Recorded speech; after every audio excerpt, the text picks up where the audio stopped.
Some of the most difficult people for me to engage with in life are people who are disingenuous, inauthentic, and just lie to themselves about who they are and what they're capable of. Think back to like the days of American Idol when Simon Cowell was on there and people would go sing in front of him and he would tell them they're terrible, and that's the first time they'd ever heard that they were bad in their entire life because everyone was gaslighting them into thinking that they were something they're not. I loved playing baseball growing up, but I did not have any delusions of grandeur thinking I was going to be playing second base for the New York Yankees. Now take that and add it to a massive company like Capcom, and you can imagine how I feel and how so many people out there feel like they are being gaslit into believing Monster Hunter Wilds is something that it's not. When the game was first announced, I was stoked out of my mind. I loved Worlds. It was awesome. I had hundreds and hundreds and hundreds of hours logged into that thing with every single different type of weapon imaginable. It was incredible, especially when Iceborne came out. I loved it. I had so much fun with it, even though I couldn't skip cutscenes, which was just so annoying. But for a game that had such massive success at launch, it is so unfortunate to see how it has fallen off a cliff due to just poor performance. After the title update 1, I was hoping that it would change the performance and how the game plays, but it did not. And unfortunately, with the title update 2 that is about to drop, it doesn't seem like it is going to be any better. On the positive side, they are addressing a lot of balancing issues with some of the weapons, and that's really good. They're also adding a couple quality of life things just with your mount and other various aspects of the game, which is great. But that's not the biggest problem. It's performance. Performance on both console and PC. I play exclusively on PC right now, and it performs really poorly. I've mentioned in previous videos that I have a pretty beefy rig with the NVIDIA 5080, which runs every other game I own like perfectly.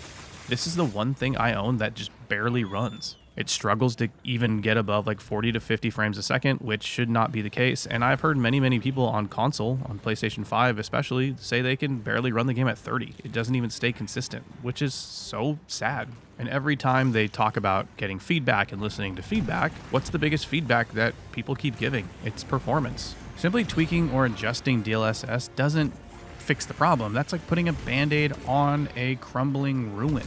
The core, the foundation doesn't work. The game needs to run better.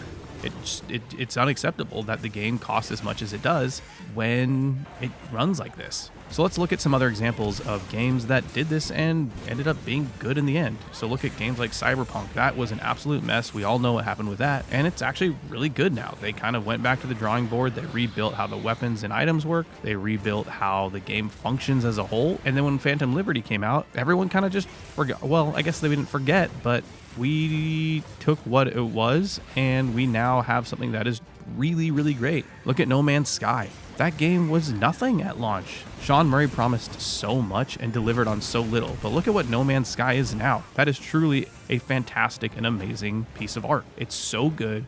It's so much fun, but it started off really bad. Now again, we look at Monster Hunter Wilds and it sold massively at launch because it is not only one of the biggest games in the Eastern market, but if you look at Western market, since the launch of Worlds, the Monster Hunter series has just exploded. But what has happened? People realized, A, there's not a whole lot to do, and yes, the title update 2 is giving us 2 new monsters, great, but again, what's stopping people from playing? It's the fact that the game just doesn't run. Obviously, the big thing that people are going to point to when it comes to performance with this game is going to be the RE engine.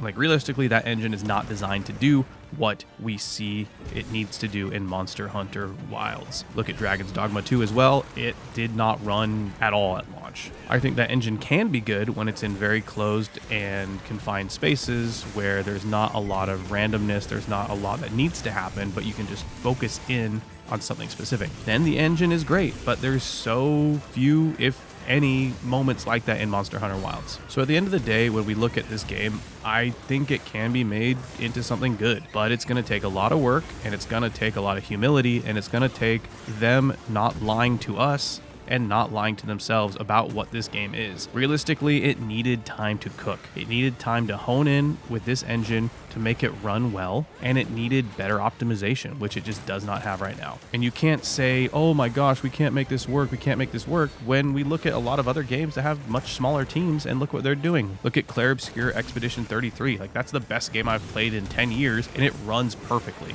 on anything I've played it on. I think about Lies of P with the new DLC that came out recently that I'm playing through. That runs again perfectly. So with a team this big, with a company this big, I understand why they did what they did. and that's money. They have to push the game out. They know it's going to sell. They know it's going to make a ton of money, but it comes out with tons of microtransactions for cosmetics, all these other things, and next thing you know, we care less about how the game plays and the future of the game and the consumers, and we care more about the bottom line and stockholders and shareholders and how much money they are making. But what are your thoughts in all of this? I am really sad because, again, I keep dipping my toes in here and there to just see how it is, and every single time it makes me sad. Every single time I'm disappointed, and every single time I leave feeling like this could have been something amazing. I'm hoping that with not just a future update, but maybe an expansion, who knows, like an Iceborne type expansion, it will add something that changes the way I feel about this. For the time being,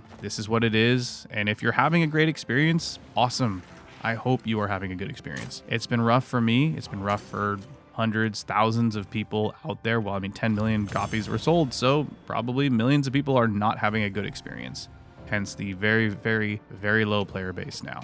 But what was your experience with this? Let me know in the comments. How do you feel about this? Do you feel lied to? Do you feel gaslit like I do? I feel pretty gaslit. Not as bad as Anthem was, but pretty close. So let me know in the comments about that. And be sure to subscribe so that you never miss a single video. Thank you so much for watching. I'll see you next time. Peace.